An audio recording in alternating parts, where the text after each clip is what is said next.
이어서 건축 허가의 두 번째 파트 핵심 이론 부분들을 보겠습니다. 자, 우리 두 번째 파트에서는 건축 신고, 건축 협의, 허가 대상 가설건축물, 신고 대상 가설건축물, 자, 이런 항목들을 쭉 정리할 겁니다. 자, 우리 앞에 건축 허가 1번 파트는 자, 우리가 건축물을 건축하거나 대선 같은 거 할 때 기본적으로 시군구청장한테 건축 허가를 받는 게 원칙입니다. 근데 우리 건축 허가 받을 때는 여러 가지 서류가 들어가야 되는데 자, 서류를 보다 간단하게 준비해서 건축 신고를 받고 건축하거나 대선하는 경우도 있습니다. 자, 간단하게 소규모 건축물을 건축하거나 대선 같은 거 할 때는 14조에 따라서 자, 우리 원래 건축 허가는 11조인데요. 11조에 따라서 건축 허가를 안 받고 소규모 건축물을 건축 대선 같은 거 할 때는 건축 신고입니다. 신고. 자, 국가나 지방자치단체가 건축할 때는 자, 건축 협의라는 걸 통해서 건축 허가나 건축 신고 안 받고 건축 협의를 통해서 건축할 수 있습니다. 자, 3년 정도 이내로 쓰는 가설 건축물이 있는데 이 가설 건축물도 경우에 따라서는 허가받는 게 있고 경우에 따라서는 가설 건축물 축조 신고라고 해서 신고를 받는 가설 건축물이 있습니다. 이거를 구별할 줄 아셔야 됩니다. 자, 그 밖에 설계자, 감리자, 허용 오차 이런 것들을 보도록 하겠습니다. 자, 먼저 이제 01번. 자, 건축 신고 대상. 자, 건축 신고는 건축법의 14조입니다. 자, 14조에 근거해서 건축 신고하고 건축하는 경우도 있다는 겁니다. 자, 그럼 이제 신고 대상은 법정된 소규모 건축. 자, 이 소규모 건축물의 건축이나 대선. 자, 이게 핵심입니다. 자, 어떤 정도 규모가 소규모인지 뒤에서 볼 겁니다. 자, 소규모 건축물의 건축 대선은 여기 자치시나 자치도 시군구청장한테 기본적으로 시군구청장한테 건축 신고하면 건축 허가를 받은 것으로 보고 이렇게 신고하고 건축할 수 있는 경우도 있다는 겁니다. 자, 원래 건축물의 건축이나 대선은 원칙적으로 건축 허가를 받아야 되는데 자, 근데 간단하게 서류를 준비해서 건축 신고로 이렇게 신고만 하면 시군구청장한테 신고했을 때 건축 허가를 받은 것으로 보고 건축 대선하는 경우도 있습니다. 소규모로 할 때. 그리고 건축 신고라는 거를 딱 했을 때 신고 수리가 되면 자, 공사 착수를 1년 안에 해야 됩니다. 자, 우리 앞에 강의에서 건축 허가를 받았을 때는 2년 안에 공사를 착수해야 되는데 착공신고하고 건축 신고한 사람은 1년 안에 공사를 착수해야 됩니다. 착공신고하고 그래서 만약에 건축 신고 1년 안에 공사 착수를 안 하면 자, 1년 다음 날에 건축 신고한 효력이 상실됩니다. 자, 1년 안에 공사를 착수해야 되고 자, 건축주가 요청을 해서 정당한 사유가 있다고 인정이 되면 1년 범위 안에서 공사 착수 기간을 연장할 수 있습니다. 요거는 이제 우리 건축 허가 받을 때랑 유사한 조항으로 보시면 되겠습니다. 그리고 건축 신고하고 공사가 완공되면 이것도 건축 허가처럼 사용 승인을 똑같이 받아야 됩니다. 시군구청장한테 사용 승인 신청을 하고 사용 승인서가 나와야지만 신고하고 완공된 건물을 사용할 수가 있는 것입니다. 자, 중요한 건 여기 1년 같은 것 좀 보시고 이제 소규모 건축물이 뭔지를 보겠습니다. 자, 소규모 건축물의 건축과 자, 건축 신고 대상이라고 해서 소규모 건축물을 건축하거나 자, 대선 같은 거 할 때는 기본적으로 신고하고 하는 건데 자, 여기 파란색으로 쓴 것들은 다 건축입니다. 자, 증계 재축도 건축이고 요 2번 같은 경우하고 이 5번은 신축을 말하는 겁니다. 그렇게 해석할 겁니다. 자, 이 분홍색으로 써 있는 것은 대선입니다. 자, 분홍색 같은 경우는 소규모로 대선 같은 거라는 거고 파란색으로 써 있는 것들은 다 이게 기본적으로 건축에 해당되는 것인데 규모가 소규모란 뜻입니다. 자, 그러면 여기 볼 겁니다. 자, 1번부터 1번이 바닥 면적 합계가 85제곱미터 이내에서 증축, 개축, 재축을 하는 겁니다. 자, 증축, 개축, 재축이 85제곱미터 이내에서 하면 소규모 건축으로 분류할 수 있다는 겁니다. 자, 우리 이제 예전에 건축이라는 용어는 신축, 증축, 개축, 재축 이전을 다 포함하고 있습니다. 그리고 우리 건축 중에서 증축, 개축, 재축하는 그 범위가 면적이 85제곱미터 이내에서만 증축을 하면 예를 들어서 자, 기존 면적이 60제곱미터짜리가 있었는데 자, 면적을 증축을 해서 20을 더 가산합니다. 20을 더 증가하면 합치면 80이 됩니다. 자, 원래가 60짜리가 자, 면적을 증축해서 추가적으로 20을 더 올렸습니다. 그럼 이제 합치면 80이면 85제곱미터 이내에서 증축한 거기 때문에 이런 게 대표적으로 건축 신고하고 할 수 있습니다. 만약에 이제 증축하는 면적이 뭐 100제곱미터에서 뭐 100제곱미터로 증축했다 그러면 그 범위를 벗어나면 건축 허가를 받아야 되는 증축인데 자, 지금처럼 85제곱미터 이내의 증계 재축은 자, 기본적으로 신고하고 할 수 있죠. 자, 그 다음에 이제 2번하고 5번을 보세요. 자, 관리, 농림, 자연환경 보존적 같은 용도지역 땅에서 자, 연면적 200 미만이고 3층 미만의 건축물의 건축인데 자, 증계 재축을 여기서 했으니까 요거는 신축으로 해석을 하시면 되겠습니다. 여기 뒤에 법조문에 이렇게 건축이라고 써 있어도 요건 신축으로 해석하시면 돼요. 그러면 관리, 농림, 자연환경 보존적 같은 땅에 이게 시골이라는 얘기입니다. 시골. 용도지역상 시골 용도지역에서 연면적 200 미만도 맞추고 층도 3층 미만을 맞춰서 이게 두 개를 모두 맞추셔야 됩니다. 2고기 때문에 200 미만이면 뭐 180, 층이 3층 미만이면 뭐 3층보다 작은 2층, 180제곱미터고 2층짜리 건물을 관리지역에서 건축한다. 그러면 왜 바로 신고대상으로 나올 수 있는 것입니다. 시험 문제에서 이거를 200 미만이니까 180으로 냈고 3층 미만이면 2층으로 냅니다. 이 두 가지 조건을 모두 맞춰서 관리농림 자연환경보조지역에서 건축, 신축 같은 거 할 때는 신고대상으로 나올 수 있습니다. 자, 단 관리지역에 지구단위 계획구역이나 방제지구라는 게 들어가 있을 때는 적용할 수가 없다. 예외니까 보시면 되겠고, 자, 이 5번은 잘 보세요. 관리농림 자연환경이 200 미만, 3층 미만의 건축이면 관리농림 자연이 아닌 도시지역에서는 5번으로 합니다. 이 5번은 앞에 아무 말이 안 써 있어도 요 2번 조항에 반대로 해석해가지고 이게 도시지역입니다. 도시지역에서는 연면적의 합이 100제곱미터 이하로 건축할 때 이것도 신축이죠. 자, 이런 경우가 바로 신고 대상으로 또 추가할 수 있다는 겁니다. 자, 관리농림 자연 같은 시골 용도지역에서는 200 미만을 맞추고 3층 미만을 맞춰서 건물을 건축, 신축하면 신고 대상이고 관리농림 자연이 아닌 나머지 지역일 때는 연면적의 합으로 100제곱미터 이하니까 요 200 미만보다 계략적으로 반 정도 사이즈를 줄여서 100제곱미터 이하의 연면적으로 건축물을 신축할 때는 요거는 이게 또 신고 대상으로 나올 수 있습니다. 근데 이거는 이제 앞에 아무것도 안 써 있어도 관리농림 자연 쪽은 이 조항을 적용하고 그 지역이 아닌 나머지 지역 도시 지역으로 해석해가지고 100제곱미터 이하의 건축. 자, 그 밖에 3m 이하의 증축. 아까 증축이 면적도 있었지만 높이를 3m 이하의 증축도 신고 대상으로 할 수 있습니다.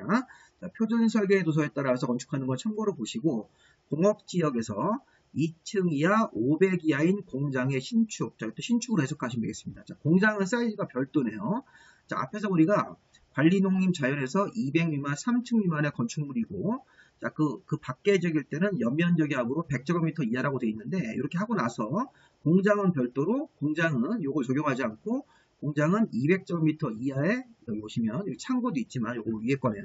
58번. 공업지역 같은 땅에서 2층 이하를 맞추고, 500제곱미터 이하를 맞춰서 공장을 지을 때는 앞에 거랑 별도로 또 신고 대상으로 추가 요구를 뺄 수 있습니다. 자, 그 밖에 읍면지역에서 200제곱미터 이하의 창고, 읍면지역에서 400제곱미터 이하의 축사나 작물 재배소 같은 것들도 농업에 필요한 창고, 농업에 필요한 축사인데 창고는 200 이하, 축사는 400 이하 사이즈를 별도로 적용하겠다는 겁니다. 그래서 공장과 이 창고 축사는 별도의 사이즈가 있다는 것입니다. 자, 조금 어렵죠. 우리 건축 신고 대상은 굉장히 어렵습니다. 우리 수험생들이 많이 어려워하시고 많이들 포기하시는데, 자, 이렇게 딱 보면 85 이내 증계재축은 사이즈가 작구나. 소규모 증계재축 사이즈가 85제곱미터 이내에서 하면 신고. 자, 2번과 5번은 신축인데 건축이 신축입니다. 네, 관리농림 자연 같은 시골 용도지일 때는 200 미만이고 연면적 3층 미만을 둘 다 맞춰서 신축하면 신고 대상이다. 자, 근데 관리농림 자연이 아닌 나머지 지역은 연면적의 합으로 100제곱미터 이하까지니까 여기 200 미만보다 절반 정도 낮춰서 100제곱미터 이하까지 도시지역 같은 데서는 신축할 수 있다. 신고 대상으로. 자, 공장.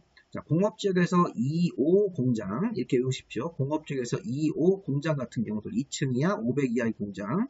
그 밖에 이제 읍면지역에서 창고 200, 축사 400이니까 이 창고보다 축사가 더 사이즈가 크네요.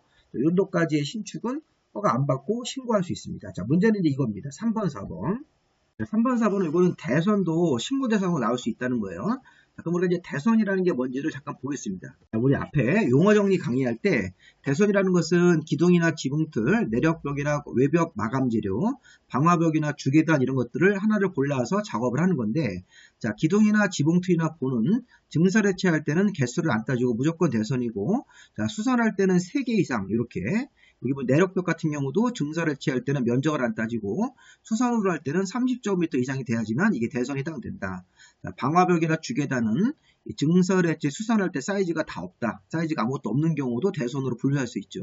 증설 해체할 때 3개 이상 수선, 증설 해체하거나 30제곱미터 이상 수선 이런 것들이 대선입니다. 그럼 다시 자, 좀 전에 우리 봤던, 요 다시 쪽으로 왔습니다. 좀 전에 봤던 대선이 기본적으로 건축 허가를 받아야 되는 거예요. 자, 그런데 자, 대선을 할 때 아까 증설이든 뭐 해체든 3개 이상 수선 이런 대선이 자, 연면적이 200 미만이고 3층 미만을 맞추는 겁니다. 위에랑 사이즈가 같네요.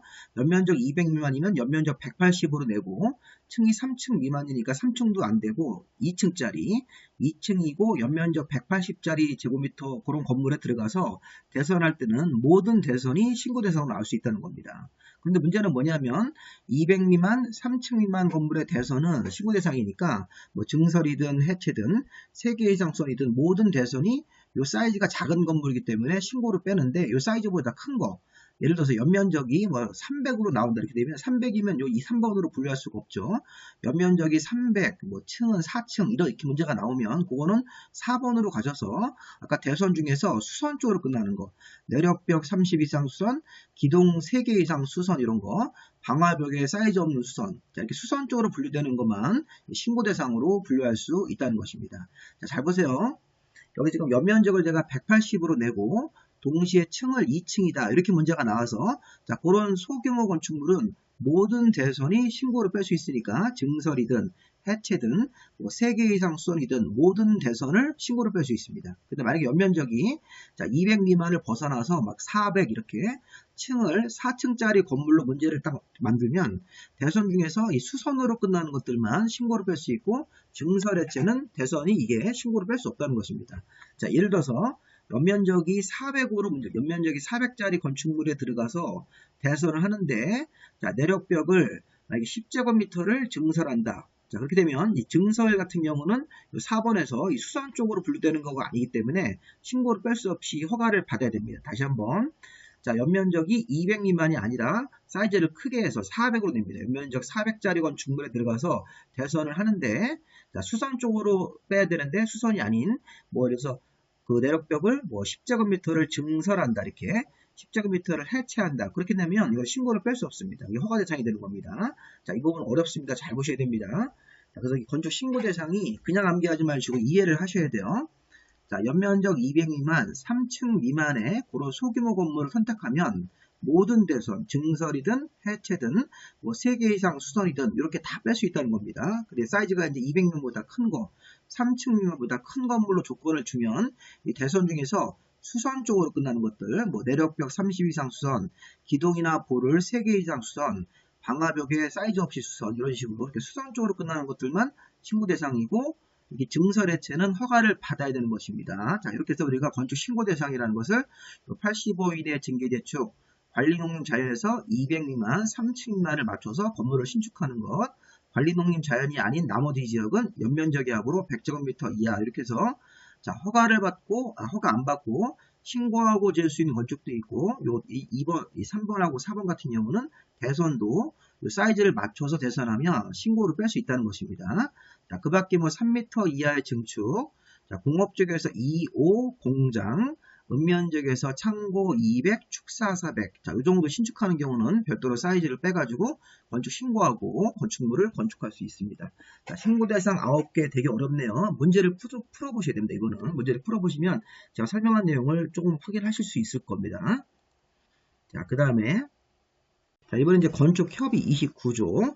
자, 우리가 건축물을 건축할 때는 기본적으로 건축허가를 11도에 따라서 받아야 되는데, 자, 이번엔 건축주가 민간이 아니라 국가나 지방자치단체가 이렇게 국가나 지방자치단체가 건축주가 되어서 국가나 지방자치단체가 건축허가 대상 건물, 건축 신고 대상 건물, 자, 요런 행위를 하려면 허가권자랑 건축허가 받고 건축 신고하지 말고 허가권자랑 사전에 협의를 해야 된다. 사전에 협의하면 건축허가나 건축신고 등을 한 것으로 본다네요. 그러니까 국가나 지방자치단체가 건축주가 되면 건축협의를 하면 되는 겁니다. 29조에 따라서 관련 서류를 허가권자한테 보내서 자, 국가가 짓는 병무청 건물, 그 병무청 담당하는 그 행정관청의 장이 기본적으로 건축허가 같은 걸 안 받고 건축신고도 안 하고 건축허가권자랑 사전에 협의하면 됩니다. 서류를 보내서 건축협의가 딱 끝나면 건축허가나 건축신고한 것으로 보고 그냥 공사를 바로 들어갈 수 있습니다. 자, 이때 주의할 점이 착공신고를 안 하고 그냥 공사를 착수합니다. 자, 국가나 지방자치단체가 건축할 때는 건축협의로 건축허가를 대체했고 의제받았고 건축협의하면 착공신고 안 하고 그냥 공사를 착수하고 착수 기간도 없죠. 자, 이게 뭐 1년이나 2년 같은 기간이 없습니다. 그냥 공사를 착수하면 됩니다. 자, 완공되면 사용 승인도 적용하지 않네요. 그리고 사용 승인도 적용하지 않습니다. 우리 앞에서 건축허가 11조 건물, 건축 신고로 지은 그 14조짜리 건물들은 맨 마지막에 사용 승인을 받고 사용 승인이 나와야지만 사용할 수 있지만 국가나 지방자치단체가 완공한 그런 국가나 지방자치단체가 건축하는 건축물은 이 공공건축물이기 때문에 공용건축물 이런 거기 때문에 이 착공신고하고 사용 승인을 적용하지 않습니다. 자, 근데 이게 제일 중요한 게 3번입니다. 자, 우리가 3번은 주민 편의시설. 자, 국가나 지방자치단체가 소유한 대지 위에다 건물을 짓고 남는 공간이 있으면, 지상이나 지하에 남는 공간, 여유 공간이 있으면, 자, 만약에 지하나 뭐 지상층에 남는 공간이 있으면 여기다가 구분지상권을 설정해서 주민 편의시설 같은 것들을 1번부터 8번까지 건축할 수 있습니다. 자, 느낌적으로 1번부터 8번까지는 관공서 업무에 방해가 되지 않는 주민의 편의를 위한 시설들입니다.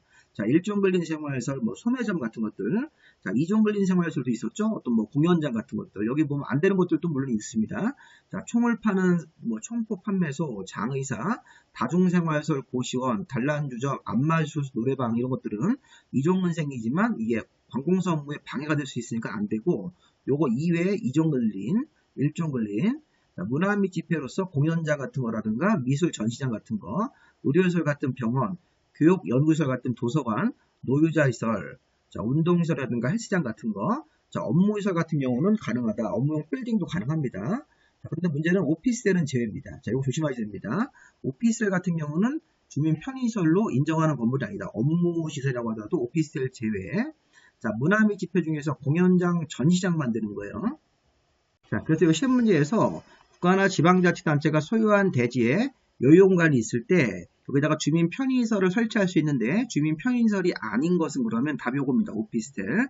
업무시설 중에서 오피스텔도 주민 편의시설로 할 수 있다 그러면 안 되고, 자, 또 하나는 문화 및 집회 중에서 공연장하고 전시장 만들기입니다. 음악 공연장이라든가 미술 전시장 만드는 거지. 여기서 집회장으로 예식장이 들어가시면 안 돼요. 집회장이나 예식장 같은 경우는 집회장 중에서 예식장은 자, 이렇게 주민 편의시설로 국가나 지방자치단체 관공서 건물에 추가적으로 들어갈 수 있는 그런 건물들이 아닙니다. 자, 1종, 2종 근생, 문화 및 집회 중에서 공연장, 전시장만, 의료, 교육시설 같은 거, 노유자, 운동, 업무인데 업무 중에서 오피스텔은 빼고 문화 및 집회 중에 공연장, 전시장 요것만 되기 때문에 이거 잘 구별하셨다가 요 문제 한 문제짜리로 나올 수 있습니다. 이렇게 한번 나왔었고요. 자, 이제 세 번째, 허가대상 가설건축물. 자, 이제 허가대상 가설건축물은 가설건축물은 기본 사용기간이 3년 이내입니다. 자, 연장을 할 수 있는데 연장이 안 되면 3년 정도까지 쓰고 다시 이제 원상회복을 하는 거죠. 철거하고. 자, 허가대상 가설건축물은 자, 장소가 딱 한 군데입니다. 자, 국토계획부에서 배웠던 도로나 공원을 만드는 도시계획시설 고지나 도시계획시설 예정지에서 가설건축물을 축조할 때 자, 이런 것들이 시군구청장한테 허가를 받아야 되는 건물입니다. 자, 우리가 국토계획부에서 도시계획시설로 결정된 부지에서 2년 내 사업을 안 하면 가설건축물을 건축할 수 있는데 그 가설건축물이 요것 말하는 겁니다. 요거. 사실은 국토계획법이랑 연계가 되어 있습니다. 자, 어쨌든 조금 국토계획법이 생각이 안 나시면 이렇게 생각하시면 돼요. 자, 도시계획시설 같은 거를 지을 부지나 도시계획시설 지을 예정지에서 가설건물 지을 때는 가설건축물 허가냐 가설건축물 신고냐 이렇게 물어봤을 때 허가를 받아야 되는 가설건축물이 되는 겁니다. 자, 가설건축물은 기본적으로 기간을 3년 정도 이내로 이렇게 가설건축물을 유지하다가 기간 연장을 하려면 기간 만료 14일 전까지 연장허가를 신청서를 내서 연장허가를 받으면 연장이 또 되는 거죠. 자, 그리고 이 가설건축물이 만약에 허가대상 가설건축물이 기간 만료 기간이 있을 때는 존치기간 만료일 30일 전까지 건축주한테 미리 통지해 줍니다. 그래서 사실은 이제 만약에 3년이 되는 기간이 있다면 그 3년이 되는 기간 30일 전까지 기간이 다 끝나간다는 사실을 허가권자가 건축주한테 통지하고, 자, 건축주가 이제 가설건축 건축주가 기간을 연장하려면 기간 만료 14일 전까지 연장허가 신청을 하면 됩니다. 우리 허가받고 있는 가설건축물은 도시계획시설 부지에서 가설건축물 건축할 때는 시군구에게 허가를 받아야 된다. 허가받고 준 가설건축물이 완공돼서 이렇게 착수하려면 착공신고를 하고 공사를 착수합니다. 자, 완공되면 사용승인 똑같이 받아야 됩니다. 자, 우리가 건축허가처럼 이렇게 사용승인 받아야 되는 가설건축물. 자, 그 다음에 가설건축물이 허가를 받을 조건이 있는데 1번이나 2번이나 3번에 자, 모두 해당하지 아니하면 허가를 내주는 겁니다. 만약에 1번이나 2번이나 3번 중에 하나라도 걸리면 이거는 불허가 처리됩니다. 자, 1번 조건에도 걸리지 않고 2번 조건도 걸리지 않고, 예를 들어서 2번 4층 이상이면 불허갑니다. 그럼 4층 이상의 반대로 해석해서 3층 이하로 설계하면 이 조건을 통과했다는 것입니다. 이렇게 국토계획법 64조 거기에 위반하면 불허가기 때문에 국토계획법 64조 도시계획설부지에서 2년 동안 사업이 없으면 가설 건물을 갈 수 있는데, 자, 이런 국토계획법상 조건에 위반하지 않고 여기에 적법하게 국토계획법 64조에 위반하지 않은 상태면 허가 나올 수 있는 조건이고, 4층 이상이 아닌 반대 3층 이하면 허가받을 수 있고, 자, 다음 기준에 따르지 않으면 불허가기 때문에 다른 기준을 따르셔야 됩니다. 철근 콘크리트 구조가 아니어야 되고 기간은 3년 이내네요. 자, 전기나 가스 같은 새로운 설비를 요구하지 않아야 되고 분양 목적이 아니어야 됩니다. 이 네 가지를 모두 맞춰서 이 네 가지를 기준을 따르지 않으면 기본적으로 불허가, 4층이면 불허가기 때문에 3층 이하, 이렇게 좀 법조문이 요거를 반대로 해석해 가지고 이 반대 조건에 맞으면 허가를 내주겠다는 뜻입니다. 이게 그래서 보시면 국토계획법 64조에 위반하지 않아야지만 허가 나올 수 있고, 위반하면 불허가, 4층 이상이면 불허하기 때문에 3층 이하로 이렇게 철근 콘크리트가 아니어야 되고, 그 다음에 존치기간은 3년 이내여야 되고, 그 다음에 새로운 간선 설비를, 새로운 전기나 가스를 놓으면 안 되고, 자, 분양 목적이 아니 된다. 이런 것들에 따르지 않으면 불가하기 때문에 이런 걸 따라서 하면 허가가 나올 수 있다는 것이죠. 그래서 기본적으로 이렇게 우리가 국토계획법에서는 도시계획설부지에서 가설 건축물을 건축할 때는 신구청장한테 허가를 받아야 된다. 그래서 아까 뒤에 거랑 연계해서 허가를 받으려면 여기 보시니까 4층 이상이면 불허하기 때문에 3층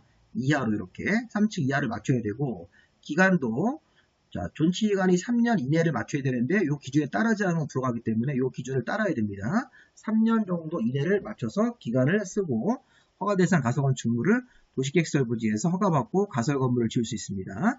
자, 기간을 연장하려면 통보가 오죠. 자, 기간 만료일 30일 전까지 허가권자가 허가 대상 가설 건축물 건축주한테 통계해 줍니다. 기간이 30일 남았다고.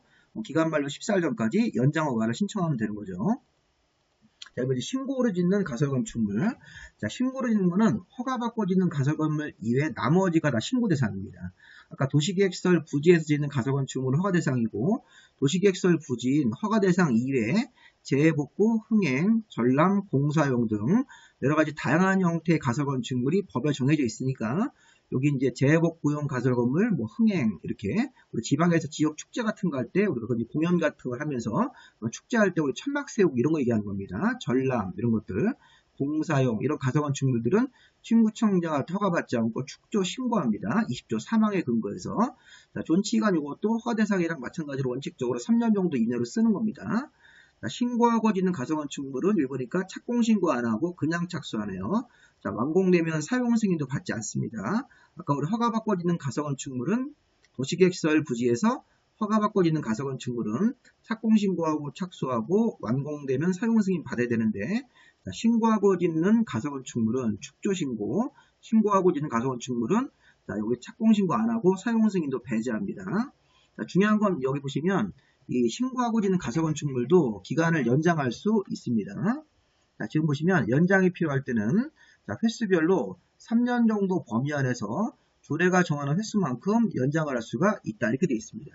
자, 우리가 이 허가 대상 가설 건축물을 잠깐 와보면 허가 대상 가설 건축물도 3년 정도 이내로 쓰다가 자, 기간이 연장을 하려면 기간 만료 14일 전까지 연장 허가를 신청하면 돼요. 근데 연장을 할 때 몇 년 내까지 연장한다는 말이 없지만, 자, 우리가 신고를 있는 가설 건축물 같은 경우는 3년 정도 이내로 기간을 잡아서 조례가 정하는 횟수만큼 연장할 수 있으니까, 만약에 조례가 만약에 3회 정도 연장할 수 있으면 뭐 1년씩 끊어서 최대 3년까지 연장을 할 수 있다는 것입니다.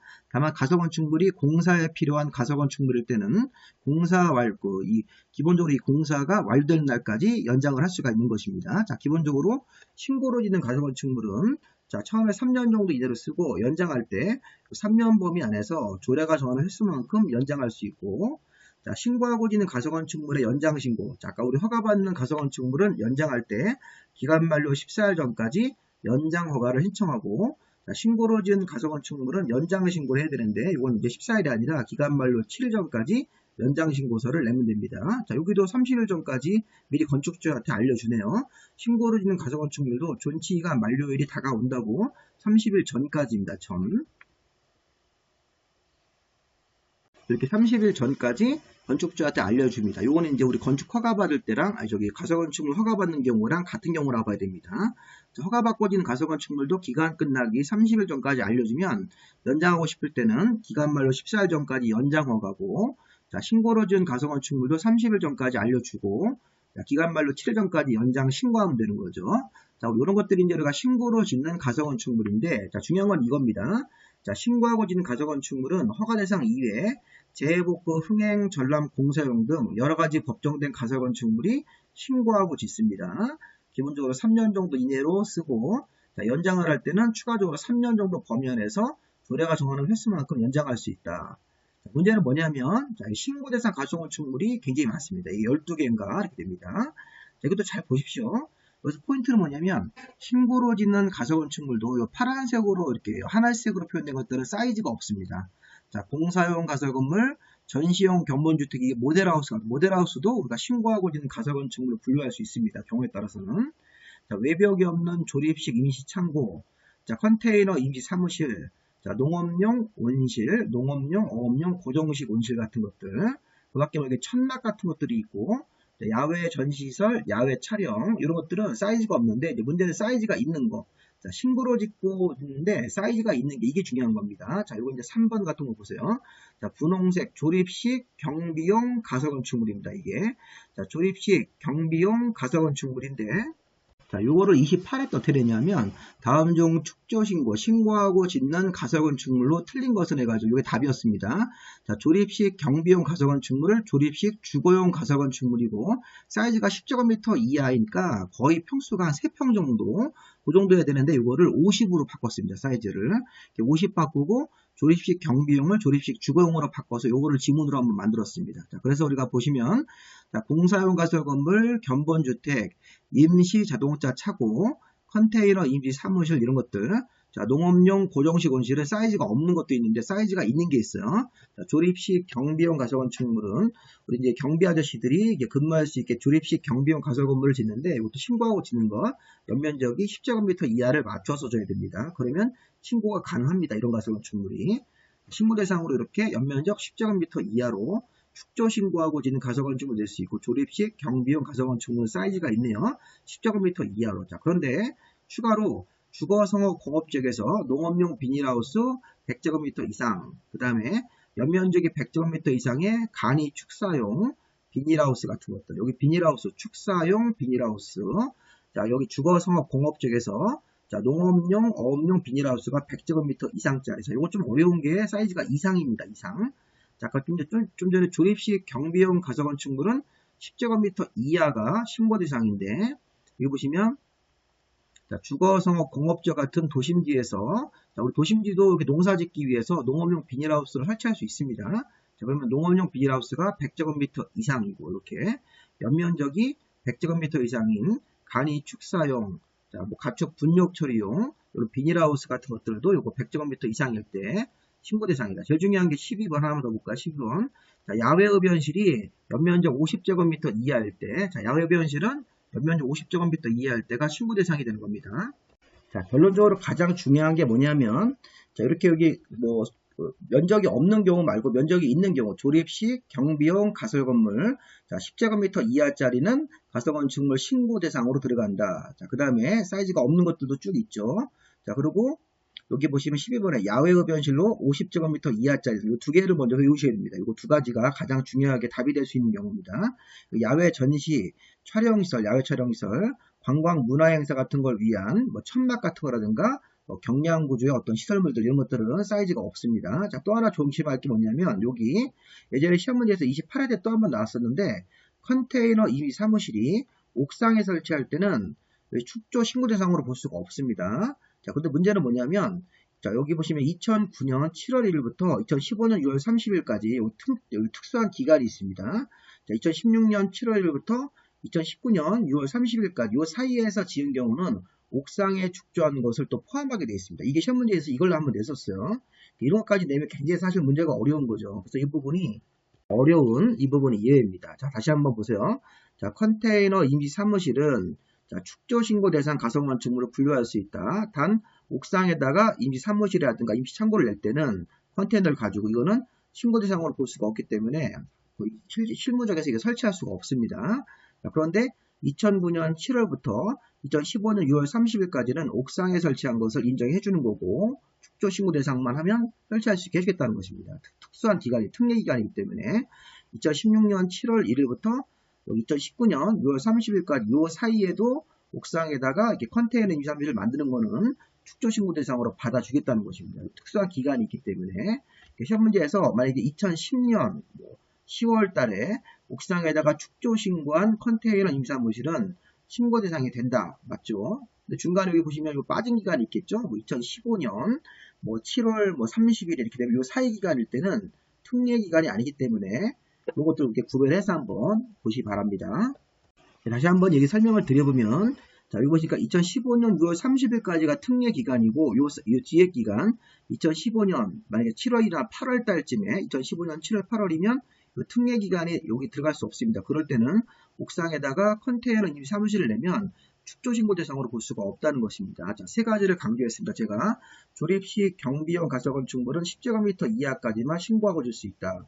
자, 공사용 가설 건물, 자, 전시용 견본주택, 자, 여기 임시 창고, 임시 자동차 차고, 이런 것들은 자, 사이즈가 없는데 사이즈가 있는 게 있네요. 그 다음에 컨테이너 임시 사무실, 임시 창고도 기본적으로 신고 대상으로 사이즈가 없는 건데 다만 컨테이너 임시 사무실은 옥상에다가 축조하는 경우는 신고 대상으로 처리가 안 되고 실무적으로 설치가 안 됩니다. 자, 그런데 단 여기 특례 기간 동안은 요 기간 동안은 옥상에다가 축조한 컨테이너 임시 사무실이 축조 신고 대상으로 받아주는 겁니다. 그 기간은 요 중간 기간에 들어가시면 안 됩니다. 자, 그 밖에 나머지 이제 신고로 쭉 읽어보시고 야외 흡연실은 50제곱미터 이하까지가 축조 신고 대상이 되겠네요. 마지막으로 이제 설계자, 감리자, 허용 오차를 좀 봐두겠습니다. 자, 우리 설계자는 건축사가 의무적으로 설계를 해야 됩니다. 자, 어떤 대상이? 자, 건축 허가받고 건축물을 건축 같은 거 할 때 건축 신고 같은 거 하고 아까 우리 앞에서 11조에 따른 건축 허가 14조에 따른 건축 신고를 해야 되는 건물, 자, 추가로 우리 다음에 배우는 주택법상 리모델링하는 건물, 자, 이렇게 세 가지 형태의 건물은 설계를 건축사가 의무적으로 해야 됩니다. 자, 우리나라에서 건축사 시험에 이제 합격하신 분들, 자, 건축사 자격 있는 분들한테 무조건 설계를 맡겨야 됩니다. 자, 이렇게. 그런데 다음의 경우는 그러하지 않다. 자, 여기 보니까 85 미만의 증계재축, 200 미만, 3층 미만 건축물에 대해서는 자, 읍면지역에서 자, 200제곱미터 이하인 창고 같은 것들, 400제곱미터 이하의 축사, 이거 어디서 봤습니까? 자, 우리 앞에서 이 건축 신고 같은 거 할 때 이런 것들이 신고 대상으로 대표적으로 있었죠. 이 세 가지는 건축 신고 대상이지만, 자, 설계를 건축사가 아닌 자도 이거를 설계할 수 있다는 것입니다. 이렇게 85 미만의 증계재축, 200 미만, 3층 미만 건축물의 대상 같은 경우는 건축사가 아니어도 설계하는 예외를 인정해 주겠다는 겁니다. 그래서 여기 지금 2번 지문이 예전에 시험 문제 한번 나왔던 지문입니다. 이렇게 응용을 해가지고. 자, 기본적으로 건축 설계는 건축사 자격 있는 사람들이 해야 되는데, 여기 노란색으로 써있는 요 1, 2, 3번 같은 경우는 건축사가 아닌 자더라도, 건축사 자격이 아닌 자가 해더라도 설계를 인정을 해주겠다는 뜻입니다. 이거. 자, 근데 감리자 지정. 자, 우리 감리자는 기본적으로 이렇게 건축주가 스스로 감리자를 정하는 경우가 있고, 허가권자가 감리자를 정하는 경우도 있다는 것입니다. 자, 이 감리자 지정이 과거에는 건축주가 건물 주인이기 때문에 건물주가 자기 건물에 대한 감독, 감리자 지정을 건축주만 했는데 몇 년 전에 법이 바뀌어가지고 허가권자도 감리자를 정하는 건물이 생겼습니다. 자, 먼저 자, 1번 건축주가 감리자를 정하는 경우는 이제 감리자가 이제 공사 현장에서 시공자를 이제 감시하는 거죠. 제대로 공사를 하는지를. 그렇게 감리하는 사람이 이제 감독하고 감시하는 사람이 감리자인데 여기 보십시오. 다음원을 하나에 해당하는 건축물을 건축하는 경우에는 건축사나 대통령령으로 정하는 자를 공사감리자로 정해서 공사감리를 하게 해야 한다. 자, 먼저 자, 건축 허가를 받는 건물 여기 건축 허가를 받아야 되는 건물은 건축사 자격인 사람한테 감리를 맡기는 거고 자, 건축법에 따라서 리모델링하는 경우도 건축사. 자, 보세요. 여러 사람들이 이용하는 다중이용 건축물 우리 앞에서 배웠죠. 5,000제곱미터 이상의 문종판, 운의식 같은 거 또는 16층 이상 건물. 자, 다중이용 건축물은 여러 사람들이 이용하는 건물이기 때문에 건설기술 용역 사업자가 이제 감리 전문회사입니다. 감리 전문회사나 이렇게 건축사 같은 사람들한테 자, 건설기술 용역 사업자, 자, 감리 전문회사나 또는 건축사 자격 있는 사람들 이렇게 선택해서 감리자를 정하는 대상으로 분류합니다. 그래서 이제 허가받는 건물은 건축사, 리모델링하는 건물도 건축사인데 여러 사람들이 이용하는 건물은 건설기술 용역 사업자인 감리 전문회사 또는 건축사 이런 사람들을 이렇게 선택해서 감리자를 정하도록 하고 있습니다. 중요한 거는 건축주가 감리자를 정하는 것 말고 이제 허가권자가 감리자를 정하는 경우도 있네요. 그래서 포인트는 뭐냐면 소규모 건축물일 때, 소규모 건축물로서 건축주가 직접 시공하는 건물 이렇게 또는 이게 대통령령으로 정하는 건물에 아파트 연립 다세대, 다중주택, 다가구주택 같은 게 있는데 이렇게 주거용으로 쓰는 건물하고 건축주가 직접 시공하는 건물이 사이즈가 이렇게 소규모 건물로서 건축주가 직접 시공하는 건물 및 여기 대통령령으로 정하는 이런 주거용 건물 같은 경우는 허가권자가 설계에 참여하지 않은 제3의 감리자 같은 사람들로 지정해야 됩니다. 설계에 참여한 건축사 말고 제3의 다른 건축사를 감리자로 정한다고 보시면 돼요. 이런 경우는 허가권자가 감리자를 정하는 거니까 이렇게 만약에 소규모 건축물로서 건축주가 직접 시공하는 건물은 건축주가 감리자를 정한다 이렇게 하면 안 되고 건축 허가권자가 설계에 참여하지 않은 그런 다른 사람들 중에서 건축사 자격이 있는 사람들을 공사 감리자로 정한다고 보시면 되겠습니다. 다만 신기술을 적용한 건축물 설계 공모를 통해서 설계한 건물 같은 경우는 설계한 사람자를 감리자로 동시에 정하는 경우도 가능합니다. 원칙은 허가권자가 설계에 참여하지 않은 제3의 건축사 같은 사람들로 감리자를 정하는 건데 지금같이 이렇게 신기술을 적용한 건물 설계 공모 같은 것들을 통해서 공모대로 설계한 건물들은 설계자 자체를 감리자로 동시에 정할 수도 있는 경우도 있으니까 이런 것도 한번 이렇게 보시기 바랍니다. 이런 것도 그냥 가볍게 읽어보십시오. 감리자 업무, 이거 좀 중요합니다. 공사 감리자는 위반사항을 발견하거나 시공하는 사람이 설계대로 공사를 지금 안 하고 있는 거예요. 위반사항이 발견되거나 건축법의 위반사항 또는 설계대로 제대로 공사를 안 하면 건축주한테 이릅니다. 건축주한테, 건물주한테 시공하는 사람이 네 건물을 이상하게 진다 이런 식으로 알리고 나서 시공하는 사람한테 재시공이라든가 시정을 요청합니다. 시공자는 시정이나 재시공 요청을 받으면 여기에 따라야 되는데 따르지 않으면 공사 중지를 요청할 수 있습니다. 그래서 처음에 위반 사항을 발견하면 시공자, 건축주한테 알리고 감리자가 건축주한테 알리고 시공자한테 시정, 재시공을 하라고 요청하는데 시정, 재시공 요청에 따르지 않으면 공사 중지를 요청할 수 있습니다. 만약에 시정, 재시공 요청에 따르지 않고 공사 중지 요청과도 이것도 공사를 중지 요청을 받지 않고 계속 공사를 하고 있으면 그때는 허가권자한테 다시 한번 보고하도록 되어 있습니다. 그래서 감리자가 이렇게 시정, 재시공 요청을 했는데 거기 따르지 않거나 공사 중지 요청까지 했는데도 거기에 따르지 않고 계속 공사를 하고 있을 때는 허가권자한테 보고하도록 되어 있습니다. 상주감리는 이 건축사 보호 이상 자격을 가진 사람들 중에서 전체 공사 기간 동안 공사 현장에 상주하면서 감리하는 업무. 여기 보십시오. 5,000제곱미터 이상의 건축공사, 바닥 면적 어깨가 5,000제곱미터 이상, 연속된 5개 층으로 이렇게 쭉 올라가면서, 이게 기업 같은 경우는 층을 안 따지고, 그냥 바닥 면적 어깨가 5,000 이상 큰 공사, 요거 5개 층 올라가면서 지하층 포함해가지고, 3,000제곱미터 이상 건물이면 이 상주 감리 이상이 되는 데께, 건축사 보호 이상의 자격을 가진 사람이 전체 공사 기간 동안 현장에 상주하면서 감리를 해야 되는 것들, 이렇게 한번 기업 리얼이주로 한번 보시기 바랍니다. 허용오차에서는 건축법에서는 이렇게 대지 관련해서 오차를 인정하는데 건축선의 후퇴는 3%까지, 그다음에 건폐율은 0.5%, 용적률은 1% 이내까지 오차를 인정합니다. 그래서 중요한 건 뭐냐면 예전에 한번 나왔었는데 이런 것들이 건폐율 같은 경우는 허용오차를 0.5% 제일 작게 인정합니다. 용적률은 1%까지 인정한다는 얘기죠. 문제를 만들 때 건축법에서 허용오차를 인정을 하는데 가장 인정하는 비율이 작은 것은 그러면 건폐율입니다. 건폐율. 건폐율은 원래 그 기준분의 0.5% 이내로만 오차를 인정한다는 뜻입니다. 여기 면적 같은 걸 고려해서. 근데 건축선의 후퇴 이런 것들은 3%까지, 용적률은 1%까지, 원래 기준보다 1%까지 오차를 인정하기 때문에 조금 더 여유가 있는데 이 건폐율은 0.5%까지만 오차를 인정한다. 이렇게 보시면 되겠습니다. 이 정도까지 한번 보시고 기출문제를 쭉 풀어보시면 강의한 내용들을 조금 더 우리가 숙지할 수 있으실 겁니다. 여기까지 마무리하겠습니다.